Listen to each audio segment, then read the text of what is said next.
The difference between a hobbyist and a professional in audio isn't skill. It's how they operate. And most people never make the shift. Hi, my name is Donnie Baker. I'm with ES Audio Recording Studios in Los Angeles. Today I'm in my private mix studio called The B-Side. And we're going to talk about what it takes to be a professional, the difference between a professional and a hobbyist. Okay, the biggest difference between a hobbyist and a professional isn't audio skills at all. It's not the audio at all. It isn't skill. What it is, it's not talent. It's also not the gear that you have. It's not experience. What it is that professionals know how to operate. Plenty of talented people stay broke. Here's the lie that people believe. Once I'm good enough, I'll get paid. You've heard this before. You may have said it yourself. Once I'm good enough, I'll get paid. Once I have better gear, I'll go pro. You don't have to have this. Absolutely not. Once someone notices me. Professionals don't wait to be chosen. They build systems and get hired. This whole month, we're talking about systems and putting systems in place. We're going to get to the exact systems and we're going to talk about them shortly in the coming videos. But right now, we're talking about why we do this, okay? Hobbyists, what do hobbyists focus on? Hobbyists focus on gear upgrades. Dude, don't even get me started. Don't even get me started on gear upgrades. Tutorials. YouTube. Going to YouTube and asking and talking and watching videos. I can't do anything until I watch this other video and learn how to do this thing. I got to upgrade my software. I got to upgrade my plugins. Bro, techniques. Using someone else's template. Okay? Validation from other hobbyists. You might make something that sounds pretty good and your buddy's like, well, it sounds pretty good. All right? Hobbyists optimize for comfort. Professionals optimize for results. And that's probably one of the biggest main difference. Here's what professionals focus on. Okay, we're gonna break this down into bullets. Reliability, you're on time, you're prepared, you're consistent. Bro, huge that you're consistent. You communicate, you have clear expectations of you, what your client is expecting of you, but also what you're expecting of your client. You have clear boundaries. Like, this is my private studio. I don't let anyone come here. And that is a set boundary. Clients don't come here. We can do a Zoom meeting or we can email back and forth, but clients don't come here. This is in my home. I don't want my clients here. And that's just the way that it is. And this is where I feel more comfortable working when it comes to mixing and doing things like that. Bro, we can work over the internet. Totally fine. Okay? I have systems in place. And this is what is the biggest difference between a hobbyist and a professional. I have a booking system. I have payment systems. I have a workflow that I start, middle, finish. That's how it works. I have a follow-up that after the project is done and I've sent it off, I follow up and say, hey, how'd it go? How you doing? You got anything else for me? That's what that implies, is that, hey, you got anything else for me? I'm ready. Skill gets attention. Systems gonna get you paid. All right? Why skill is overrated? It's still not necessary. You don't have to wait until you get the certificate. You don't have to wait until you graduate. You don't have to wait until, you don't have to wait. Stop waiting. Go get it. Go get started. Skill matters, but it's not the baseline. Absolutely not. Most people are already good enough. Most people are already good enough. They don't think they're good enough. They let this imposter syndrome get in the way and hold them back. Stop. Go get it. Go get it done. Skill without structure doesn't scale. All right? Clients assume competence. So if a client calls me or they go, let's say a client goes on my website and they see my stuff, they see my gear, they see the stuff that I have. Bro, they see me sitting in a console doing a mix on these pictures on the website are awesome, by the way. So they just assume that I know, they just assume that I'm awesome. They just assume that I'm really good because I have all this stuff. I have on my website, on your website, you might have, clients that you've worked with and testimonials and accolades and, oh, I won this award and I was nominated for this award. Bro, they might think you're awesome, but you are awesome. It doesn't matter what they think, what they perceive from your website, okay? That's it. That's not it. They just assume your competence because you are who you are, all right? They just assume competence, but they remember your professionalism because once they work with you and now they know that you're awesome. Now they know that you're competent. Now they realize that you have systems in place, you have a workflow in place, you're getting stuff done. We could say it the other way. You're getting stuff done. I mean, and this is the biggest difference between a hobbyist and a professional. All right. Let's talk about this. Do people pay you without arguing? Do clients come back? I mean, all right, so let's say you do the job and then you send it off and you're like, oh man, this isn't as good as you said it was going to be, so I don't want to pay you the full rate. Does that ever happen? I mean, do referrals happen automatically? Or are your clients referring other clients to you? You know, hobbyists chase gigs, bro. Professionals build repeat business.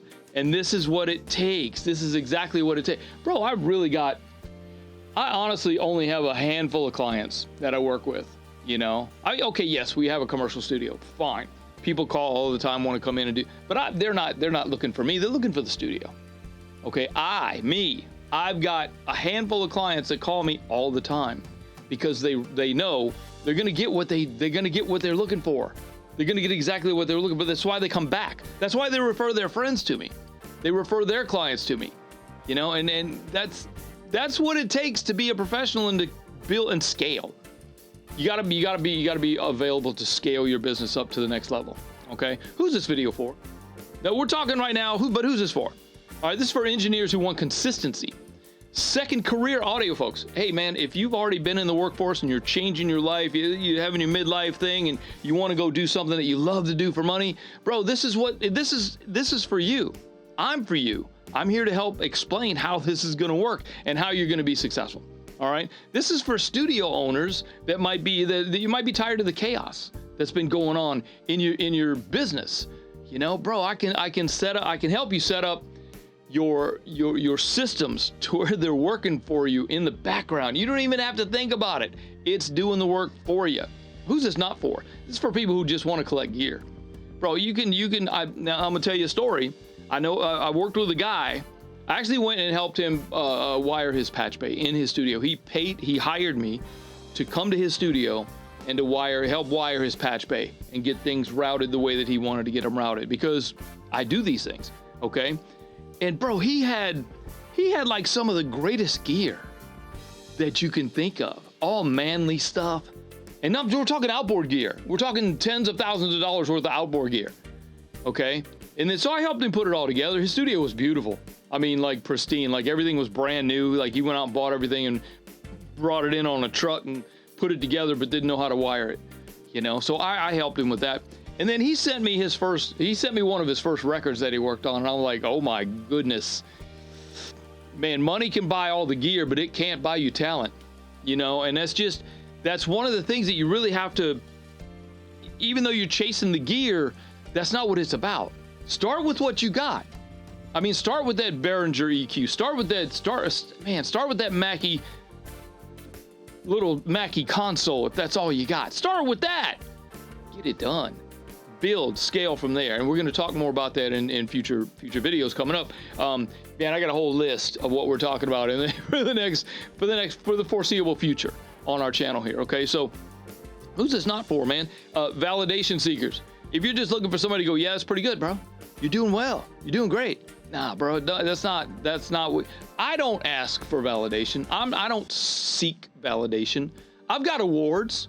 I don't talk about them because that's not what validates why I do what I do. That's not why I do this. I don't do this for the Grammy nominations. I don't do this for the Grammys. I don't do this for the gold records and platinum records. It's great to have. It's great to post it on your website going, oh, the song I worked on went, 6-time platinum now. Cool. But that's not what makes me, all right? People who are allergic to structure, bro, this is certainly not for you. If you don't want structure, if you don't want systems, you don't want workflows, you're not going to be successful. It's not going to help you at all, okay? Look, I've spent years watching the same pattern from students. I've been teaching for more than 20 years, and I've seen this same pattern from students from day one, okay? And I try to help you. I try to help you learn the systems and the structure that you need to be successful in this business. Whether you're an engineer, whether you're a producer, whether you're a studio owner, whatever. That is what, and you know what? I've probably taught close to 800 students in 20 years. And I mean, we're talking one-on-one.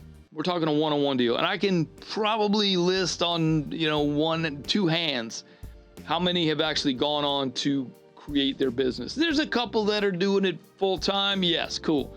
But it's not, they're working for someone else. They're not working on their own. But yeah, I mean, there's only a handful out of the 800. I'd say there's less than 50 that have gone on to become successful and do this for the living. All right. People who call themselves professionals don't argue about it. Their clients prove it. And that's the systems and the workflows are working for you.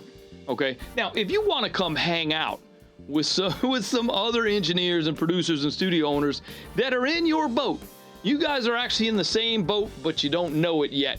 Come hang out. Come. I've got this Skool community, Skool. Not it is cool, but I've got this Skool community. I'll place a link down below. You guys click it. Come on over. It's free. Come over and hang out with us, man. We got a ton of people over there. We got a ton of stuff going on, and it's active. Our community is like super active. There's a lot going on. There's courses in there. There's templates. If you're into downloading templates, there's a bunch of templates in there. But it's awesome, and it's a lot of fun. It's so interactive because it is a community of us. It's a community of you and people just like you that are seeking the same outcome and they're looking for the same outcome. They're looking for the same result. And the deal is, I've already done it, so I can help you reach that transformation to that result that you're looking for faster than you seeking it out on your own, than you just going to YouTube trying to figure it out. I've already done it. I'm here to assist you. Come over and hang out with me in the community. Ask me whatever you want. We have a weekly coaching session where we hang out.